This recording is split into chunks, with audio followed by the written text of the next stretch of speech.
Okay, Parshas Bukul Kaisai. Torah starts off with a lot of bad news. So the idea is to turn the bad news into good news. So the easiest way to do it is just first you have to think about it. Thinking about it comes from a Maisa.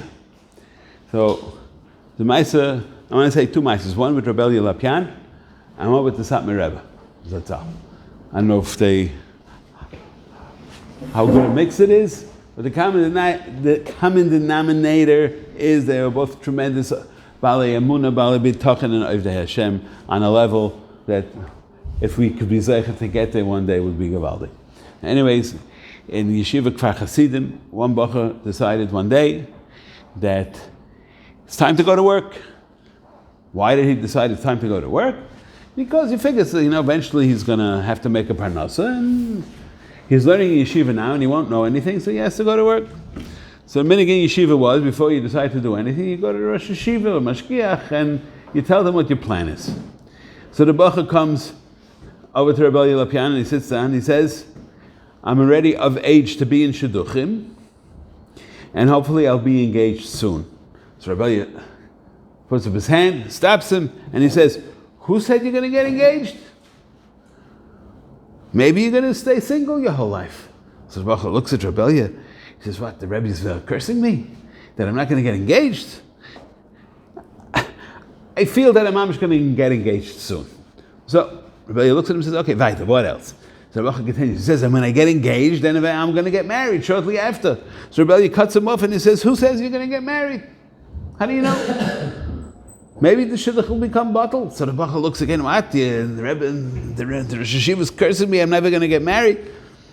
He cut him off and he says, no, for sure I'm going to get married. Everybody else gets married, especially after they get engaged. I'm going to get married too. So the Rebbe turns to him and says, no, what else?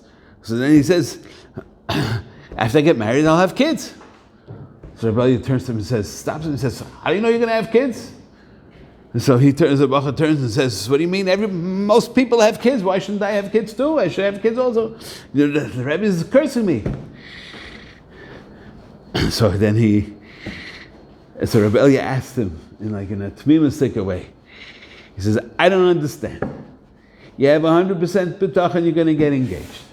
You have 100% bitachon that you're going to have a chasana. And you have 100% bitachon you're going to have children. Don't have bitachon that Rabbanu Shalom is going to do all these good things for you, that he's not going to give you parnasa for your children and yourself and your wife. For that you want to leave yeshiva? It's pashut that you can't do that, because if you're such a maimin that you'll get those things, you'll get that as well. So of course the bacher stayed in yeshiva, and I don't know the end of the story, but I'm sure the story ended up that if he learned the lesson from Rebbe Elya, that he should be tremendous bal bitachon. Tell you one other thing quickly, and this is B'negei Tzipisa Yeshua. So Tzipisa Yeshua, of course, is an avodah. It's not that we want Mashiach now, it's an avodah, that we have to always be Mishtaykek Yeshua. Whether he'll come when we want or he won't come when we want, it's not the Ikka avodah. The Ikka avodah is to be Mishtaykek Yeshua. And our wanting that Mashiach should come, that itself is a catalyst to bring him.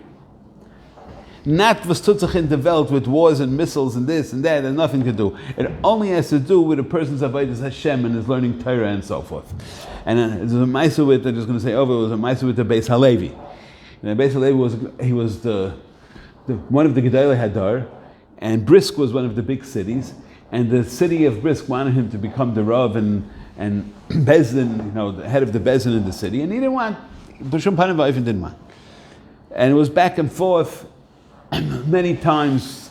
He didn't want it. He felt he wants to sit and learn, and he felt he's not right for the position, and so forth. Then one day, the people came, and they said, Rebbe, we need you as our Rav. It's the mamish, the kiyum of Brisk, which was at that time considered a big city in Europe, and people needed to have chizuk that he should become the Rav. So finally he relented. He said, Al zahavas chesed, that the people want me so badly, I can't say no. When the story was told to the Chafetz Chaim, He says, Halevi Klal Yisrael should have that tremendous cheshek of ahavas chesed. Imagine the tsar that Mashiach has, that Klal Yisrael is not begging him to come hard enough. So Halevi, we should all have that tremendous hishtaikikus, that Mashiach should come. The Bais with the Satmar Rebbe also, Satmar Rebbe, as we know, was one of the greatest Ohev Yisrael, and one of the greatest people who wanted Mashiach to come. He obviously felt that rising up of the Sitra Achra under the name of Tzionism was a pagam in bringing about Mashiach. I mean, it's pretty pashut like that. So he used to say over from the Yismach Moshe that would come Rosh Hashanah and Kippur. So the Yismach Moshe would cry very, very stark that Mashiach, there should be a gzeira that this year Mashiach should come. And if he heard, however, that the gzeira was that Mashiach wouldn't come, he would start crying in a very loud voice, and everybody would, cry along. Satmar Rebbe used to say this over. When he said this over this Maisa, he would start crying with pchias atzumais, and he would scream, Yidden hat Rachmanis. Who's the Rachmanis on? Have Rachmanis and Melech HaMashiach, who so badly wants to come. All you have to do is try as hard as you can for him to come. Obviously nothing to do with the Israeli army or anything like that. It's strictly to do with Avodas Hashem. Steht in heintige Parsha, im Chukoisai Telechu. This is all for what? It's noch a chelik in Bias HaMashiach. Obviously we do Ratzon Tzonish HaMakoim, so he'll want us closer. Anyway, it says in the pasuk, which obviously comes up to Amelus B'Torah, which is, what's the Amelus B'Torah? Why Amelus B'Torah more than Limud HaTorah?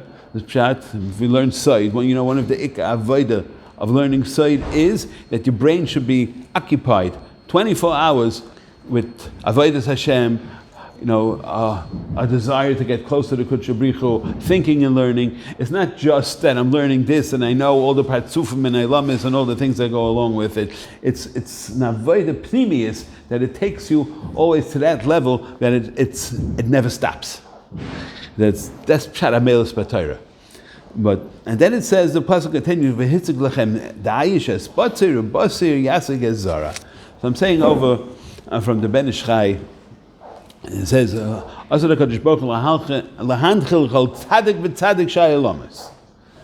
What's Shai Lamas?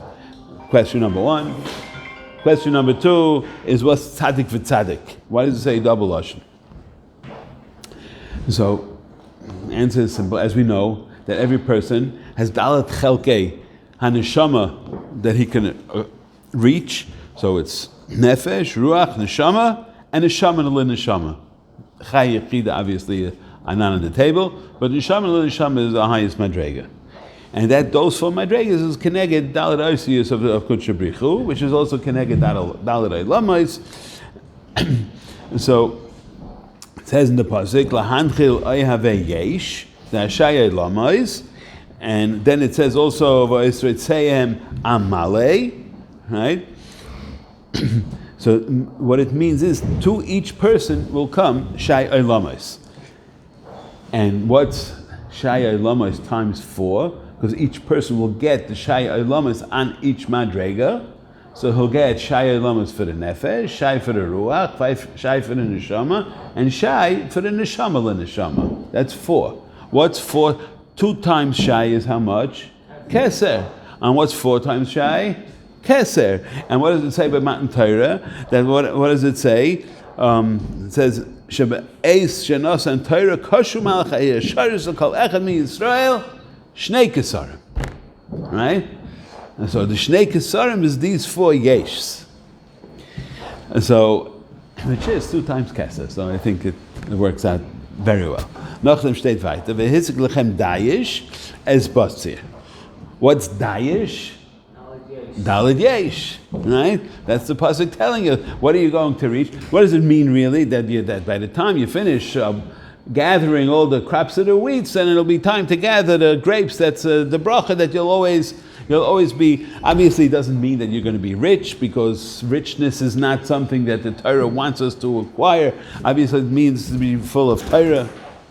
And then also, what's the next thing it says by Batzir? Right? What's a Batzir? Is, well, how many Yitzarim does a person have? Bais, Yetzer, which is Osi is Bais, Tzir. Yetzer is Tzir, is the same Osi is. It's Bais, Yetzer. So what happened when Ron Shalom created a person? He created him Shnei Yitzarim, by Yitzer mit Shnei Yudin, like it says in the Pasuk, Yetzer Tov, Yetzer Hara. So these 4 Yeshs that a person will acquire is going to be 2 Kesarim for the Yetzer HaTov, and 2 Kesarim for defeating the Yetzer Hara. And how do you see that? Because if they would completely annihilate the Yetzer Hara, so there would be no people born by Elam. So you need the Yetzer Hara, you need the Taiva, but it has to be focused on derech mitzvah. So then we mekayim the mitzvah of Peri V'Rivya, and that's the Dayish and Batzir. Dayish is the Dalit Yesh, and Batzir is the Beis Yitzarim. Noch ein Shtickl Wort, then it says V'achaltem achmechem l'soiva. What does it mean V'achaltem achmechem l'soiva? Rashi says already that when you eat, you'll become full, right? So, I mean, from a fat person, I could say that we gain weight because when we eat, we don't feel full. But what's the bracha? The bracha is that you should eat a little bit and you'll feel full. Learned in halachas of Mayim Acharayim, it says there that one of the reasons why we have to do Mayim Acharayim, because I think it was in the Kaf Chaim I saw it. He says that there are mazikim on every shulchan of a person, and in one of the ways of getting rid of these mazikim is by doing Mayim Acharayim. I mean, this is what it says, because without Mayim Acharayim is Hogur Nefesh. There's a Gemara about it, which didn't sit well by me, because somebody says there was one time a story, somebody got killed because they didn't watch Mayim Acharayim, so I have to worry that the rest of the next 5,000 years that somebody's going to get killed because they didn't watch Mayim Acharayim. So the pshat is that by every shulchan of a person is it's the Yetzer Hara, it's sitting the mechablim, and they're coming to cause us to eat shaloi l'shem shamayim, and then when we stop thinking about what we're eating, what do? We keep on eating. So that's v'chaltechem lachem l'soiva is pshat that we should be mekadesh ta'achila and eat until we need to eat, not to eat the extra because it tastes good. Even though we do that as an Ian on Shabbos, you can eat extra. They say Shabbos has no calories, and I tried it didn't work. But saying, but that the achila should be l'shem shamayim, then that automatically, first of all, it fills you up, and sveitness it gets rid of all the makatrigim that are trying to be ma'anish you. And that gufa is the bracha of B'chul Kaisai. It has in it many klalas, and all the klalas are on a physical oifen. And the way to be mamtik all the klalas is to turn them into a ruchni yisdeka oifen. And you go through each one, which I'm not going to do now, but we should all be zoiche that everything we do should be l'shem shamayim.